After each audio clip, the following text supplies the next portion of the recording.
संत शिरोमणि आचार्य गुरुवर श्री विद्यासागर जी महाराज की जय। और हम योग प्रणेता पूज्य गुरुवर श्री प्रणम्य सागर जी महाराज की जय। ओम अरहम नमः। धर्म प्रेमी बंधुओं, श्री तत्वार्थ सूत्र ग्रंथराज जी के पंचम अध्याय की कक्षा में आप सभी का स्वागत है। अब हम अध्याय 5 में सर्वज्ञ देव द्वारा बताए गए जैन कॉस्मोलॉजी का अध्ययन करेंगे, जिससे हमारी ब्रह्मांड की रचना संबंधी कॉन्सेप्ट्स क्लियर हो जाएंगे और हमारे मोक्ष मार्ग को और भी सुदृढ़ बनाएंगे। मोक्ष मार्गस्य नेतारं भेत्तारं कर्मभूरतां ज्ञातारं विश्वतत्त्वानां वन्दे तद्गुणलब्धये। देवादिदेव आदिम तीर्थंकर श्री ऋषभनाथ भगवान की, वर्तमान शासन नायक श्री वर्धमान महावीर भगवान की, परम पूज्य आचार्य गुरुवर श्री विद्यासागर जी महाराज की। स्निग्ध का मतलब जिसे आप कहते हो एक ग्रीस बोलते हो ना, ग्रीजी नेचर, वो ही समझ लो आप, है ना। और एक जो है रफ नेचर वाले पुद्गल परमाणु, है ना। तो आप देखोगे कि कुछ पुद्गल परमाणुओं में हमेशा ऐसा ही चिकनेपन का स्वभाव पाया जाता है। जो भी चीज़ आप देखते हो चिकनी चिकनी, वो अनेक चिकने वाले पुद्गल परमाणुओं से मिलकर के बनती है। और जो भी आप रुक्ष चीज़ें देखते हो वो सब रुक्ष परमाणुओं से मिलकर के बनती है। और इन सब में भी अंतर होते हैं। एक ही तरीके का ना कोई चिकनापन होता है, ना एक ही तरीके का रुक्षपन होता है ना। तो ये जो पुद्गल में बंध होता है, ये उसके अंदर उन पुद्गल परमाणुओं की अपनी एक क्वालिटी होती है, उसके माध्यम से बंध होता है। इसे जैन आचार्यों ने स्निग्ध और रुक्ष गुण के रूप में कहा है। मॉडर्न साइंस इस स्निग्ध को नेगेटिव चार्ज वाले एटम्स बोलती है, और जो रुक्ष हैं उन्हें पॉजिटिव चार्ज वाले एटम्स बोलती है। इसको आप इस तरीके से समझ सकते हो, क्योंकि एटम के ऊपर किसी भी तरीके के जो उसके ऊपर जो क्या बोलते हैं वैलेंसी होती है, वो या नेगेटिव होती है या पॉजिटिव होती है ना। तो वही उसकी बॉन्डिंग में कारण बनती है। इसे पहले फिजिक्स में इलेक्ट्रोवैलेंट बॉन्डिंग के नाम से समझाया जाता है। तो वो कुछ इसी की तरह है, स्निग्ध रूक्षत्वाद बंध है ना। जो भी अणु हैं वो सब जब उनमें किसी भी तरीके का कॉम्बिनेशन होता है, तो उनमें ये प्रॉपर्टीज़ जो उनके अंदर होती हैं, उसी के कारण से उनमें ये कॉम्बिनेशन होता है। तो इसी के विषय में कुछ और नियम बताए जा रहे हैं। वो आगे कहते हैं न जगन्य गुणानाम। अब स्निग्ध और रुक्ष वालों का बंध तो हो जाता है, लेकिन इसमें एक कंडीशन डाल दी गई। क्या कंडीशन है? जो जगन्य गुण वाले परमाणु होंगे उनका बंध नहीं होता है। जगन्य का मतलब होता है बिल्कुल लोएस्ट डिग्री वाले, माने जैसे एक गुण वाला परमाणु, यानी जिसमें केवल परमाणु के अंदर एक डिग्री की केवल स्निग्धता है या रुक्षता है, पॉजिटिविटी है या नेगेटिविटी है ना। तो वो किसी के साथ में बंध को प्राप्त नहीं होगा। एक वाला जगन्य गुण वालों का बंध नहीं होता। यानी एक गुण वाला जो परमाणु है उसका, एक गुण का मतलब है यहाँ पर उसका भाग। जैसे स्पर्श गुण के अनेक पर्याय हैं, तो स्पर्श गुण के अनेक उसके जो भाग हैं। स्पर्श गुण का जैसे स्निग्ध जो पर्याय है, स्निग्ध जो उसका स्पर्श का जो पर्याय है, वो स्निग्धता भी एक रूप नहीं है, वो एक से लेकर के अनंत तक है। तो उसमें जो बिल्कुल लोएस्ट डिग्री वाला जो उसके अंदर स्निग्धता है, एक नंबर वाली जो स्निग्धता है, वो स्निग्धता वाला जो परमाणु होगा वो किसी के साथ बॉन्डिंग को प्राप्त नहीं होगा। ये यहाँ पर एक नियम बना दिया गया।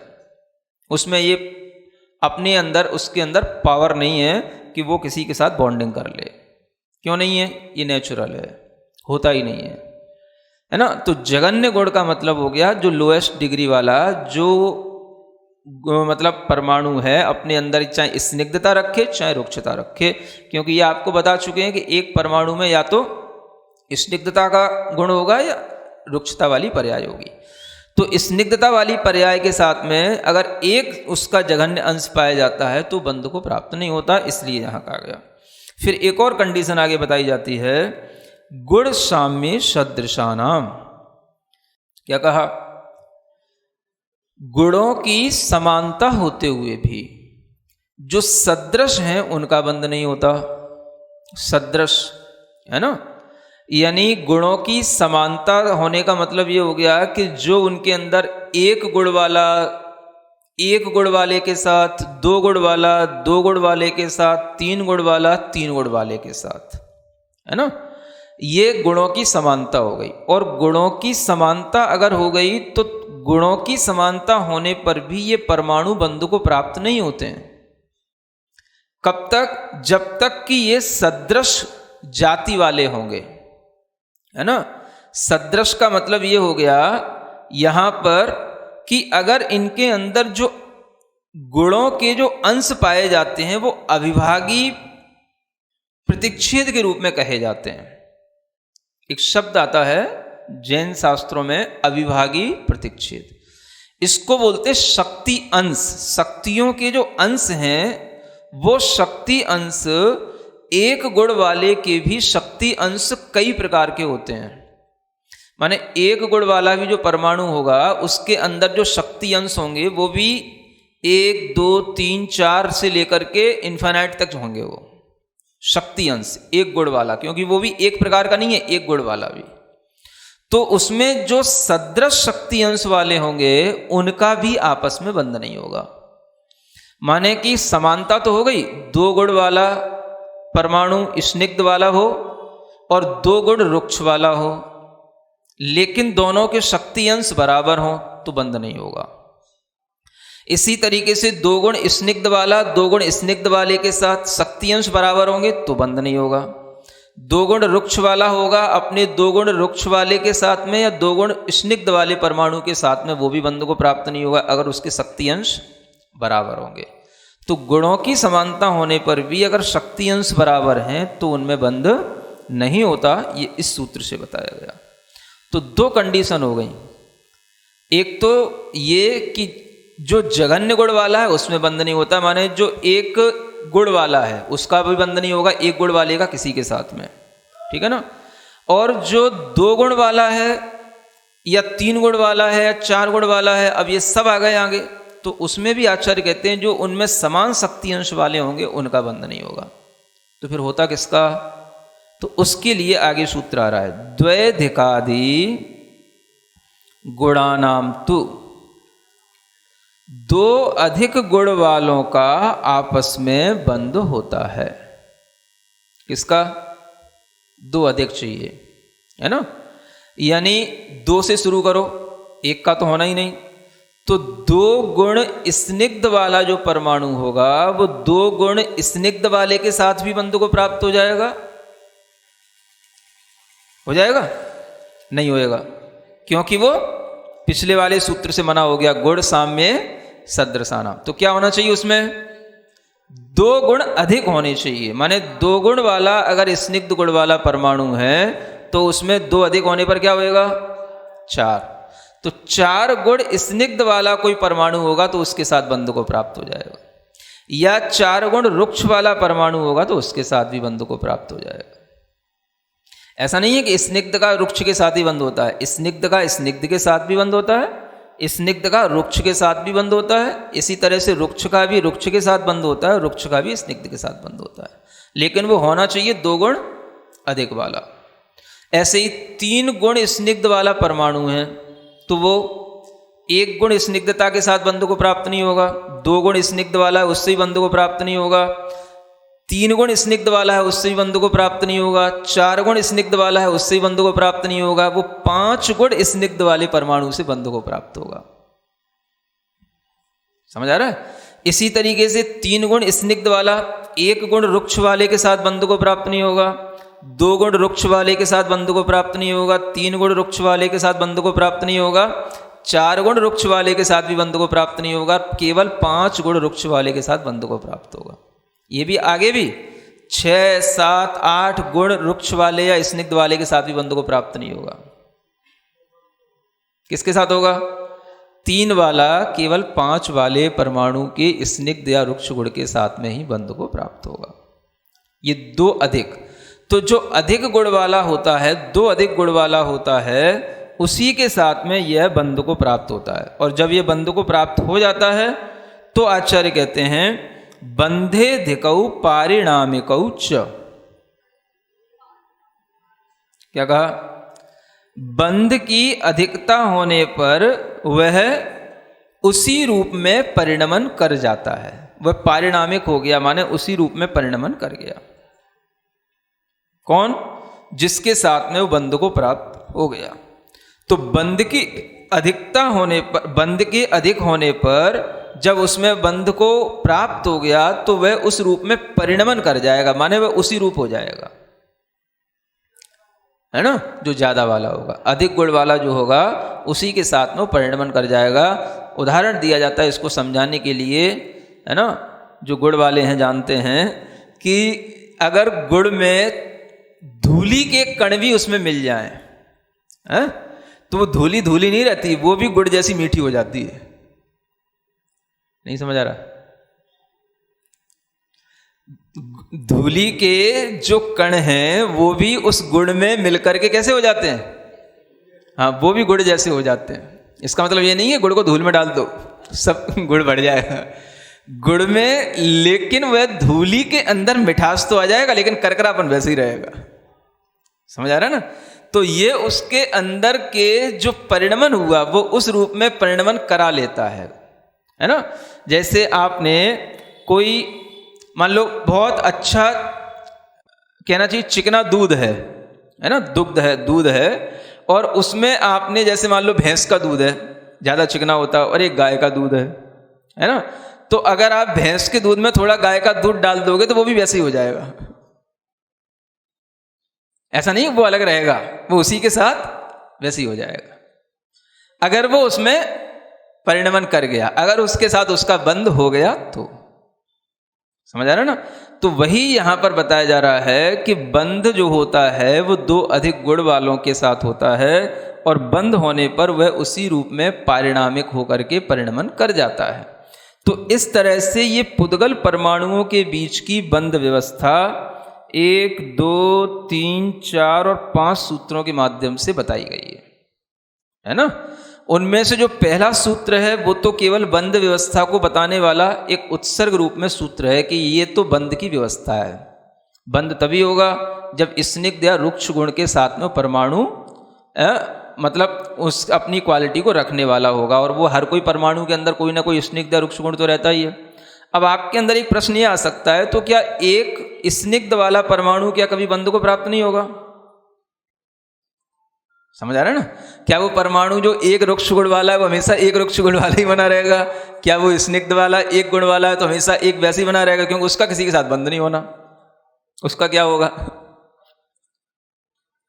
तो कोई भी जो परमाणु होता है वह परमाणु अपनी उस स्निग्धता या रुक्षता को भी समय पा करके, है ना, काल के अनुसार समय पा करके उसकी स्निग्धता रुक्षता में भी शक्ति अंशों में भी परिवर्तन होता है। क्या होगा उसमें? उसके शक्ति अंशों में परिवर्तन होगा। तो जब वो उसका शक्ति अंश बढ़ जाएगा, जब उसका वह गुण बढ़ जाएगा, तो वही जो है उसका बंध का कारण बन जाएगा। तो ऐसा नहीं होता कि वो केवल एक गुण वाला है तो ऐसे ही एक गुण वाला ही पड़ा रहेगा, है ना? वो भी परिणमन करता रहता है। तो इसलिए जो आपको एक बार सूत्र बताया था, खंदा खलु काल करणादो, माने स्कंद जो होते हैं या पुद्गल जो होते हैं वो काल के अनुसार परिणमन करते हैं। तो समय के अनुसार उनमें भी परिणमन होगा, और वो भी जो है अपनी स्निग्धता रुक्षता को जो है बढ़ा करके वो भी बंध को प्राप्त हो लेगा। इस तरह से ये बंध की व्यवस्था सभी लोगों के लिए जानने योग्य है। और यहाँ पर ये बंध की व्यवस्था का प्रकरण पूर्ण हो जाता है। कुछ सूत्र और बचे हैं, उनके साथ में ये अध्याय धीरे धीरे, है ना, पूर्ण हो जाएगा। ओम अरहम नमः। तो चलिए आज की एक क्विक रिवीजन कर लेते हैं। हमने 5 सूत्रों के माध्यम से पुद्गल परमाणुओं की बंध व्यवस्था को समझा। सूत्र 33 में हमने जाना कि स्निग्ध और रूक्षपने से पुद्गलों में बंध होता है। यह उनके स्निग्ध और रूक्ष्ण गुण के माध्यम से होता है। स्निग्ध मतलब चिकनापन या ग्रीसी नेचर। अनेक चिकने पुद्गल परमाणुओं से मिलकर चिकनी चीजें बनती हैं और रूक्ष परमाणुओं से रूक्ष चीजें। मॉडर्न साइंस स्निग्ध को नेगेटिव और रूक्ष को पॉजिटिव चार्ज एटम कहती है। परमाणु की नेगेटिव या पॉजिटिव संयोजकता के कारण उसकी बॉन्डिंग होती है। इसे फिजिक्स में इलेक्ट्रोवैलेंट बॉन्डिंग कहते हैं। अणु के संयोग उसके अंदर की प्रॉपर्टीज के कारण होते हैं। सूत्र 34 के अनुसार जघन्य गुण वाले परमाणुओं का बंध नहीं होता। जघन्य मतलब बिल्कुल लोएस्ट डिग्री वाला।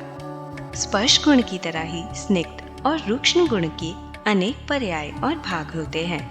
ये एक से लेकर अनंत रूप हैं। परमाणु या तो स्निग्ध होगा या रूक्ष। जिस परमाणु में स्निग्धता या रूक्षता वाली पर्याय का जघन्य अंश होगा उसका बंध नहीं होगा, क्योंकि उसके अंदर बॉन्डिंग करने की पावर नहीं होती। हमने जाना कि जैन शास्त्रों में गुणों के शक्ति के अंश को अविभागी प्रतिच्छेद कहते हैं। एक गुण वाले परमाणु में भी शक्ति अंश 1 से लेकर के इनफाइनाइट तक होते हैं। सदृश्य परमाणुओं में गुणों के अविभागी प्रतिच्छेद बराबर होते हैं। सूत्र 35 के अनुसार गुणों में समानता के बाद भी सदृश्य परमाणुओं का बंध नहीं होगा। एक गुण वाला एक गुण वाले के समान होता है और 2 आदि गुण वाले 2 आदि गुण वालों के। इन समान गुणों वाले परमाणु में यदि अविभागी प्रतिच्छेद बराबर भी होंगे तो उनमें बंध नहीं होगा। जैसे 2 गुण स्निग्ध वाले परमाणुओं के समान शक्त्यंश होने पर भी बंध नहीं होगा। सूत्र 36 के अनुसार 2 अधिक गुण वालों का आपस में बंध होता है। 2 गुण वाला परमाणु एक गुण वाले परमाणु से सूत्र 34 के कारण, 2 गुण वाले परमाणु से सूत्र 35 के कारण बंध को प्राप्त नहीं होगा। इस सूत्र से वह 4 गुण वाले परमाणु से बंध को प्राप्त होगा। स्निग्ध स्निग्ध, रूक्ष रूक्ष के अलावा स्निग्ध रूक्ष और रूक्ष स्निग्ध बंध भी होता है। ऐसे ही 3 गुण स्निग्ध वाला परमाणु 1, 2, 3, 4 गुण वाले से नहीं होगा, सिर्फ 5 गुण वाले परमाणु से बंध कर सकेगा। वह 6, 7, 8 गुण वालों से भी बंध नहीं कर सकेगा। सूत्र 33 में हमने जाना कि बंध की अधिकता होने पर वह अधिक रूप ही परिणमन कर जाता है, अर्थात बंध के बाद बंध ज्यादा गुण वाले रूप परिणमन कर जाता है। जैसे गुड़ में धूली के कण मिलने पर धूली गुड़ जैसी मीठी हो जाती है, लेकिन करकरापन वैसा ही रहता है। जैसे गाय के दूध में भैंस का थोड़ा दूध डालने से भी वह चिकना हो जाता है, उसके साथ उसका बंध हो जाता है और परिणमन भी। इन सूत्रों को समझकर कुछ प्रश्न हमें आ सकते हैं, जैसे क्या एक स्निग्ध वाला परमाणु कभी बंध को प्राप्त नहीं होगा? क्या एक रूक्ष वाला परमाणु हमेशा एक रूक्ष वाला ही बना रहेगा क्योंकि उसका किसी के साथ बंध नहीं होता? हमने जाना स्कंद या पुद्गल काल के अनुसार परिणमन करते हैं।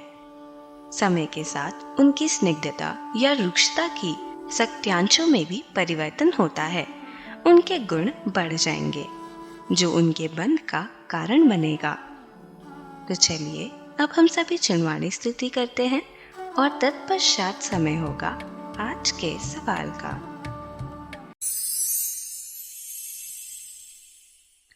सिरिजिणवाणी जग कल्याणी जग जन मदतम मोहरी जणमण हारी गढ़हर हारी जम जरा भव रोग हरि तिथ्य राणम दिव्य झुणिम जो पड़ई सुणई मय्ये धारई राणम सौख मणंतम धर्य सासद मोक्ष पदम पावई सासद मोक्ष पदम पावई।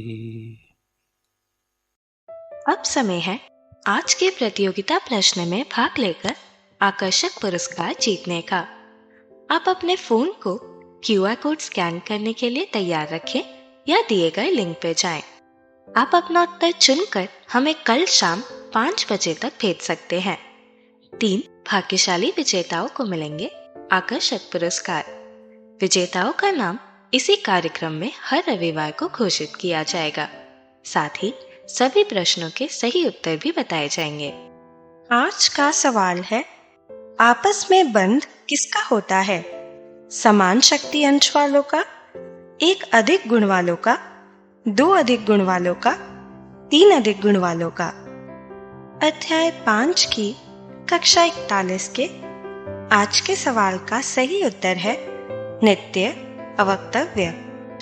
अगर आप किसी कारणवश कोड को स्कैन ना कर पाए हों तो आप क्लास की वेबसाइट पर जाकर भी उन्हें अटेम्प्ट कर सकते हैं। इस लिंक पर जाएं या QR कोड को स्कैन करें।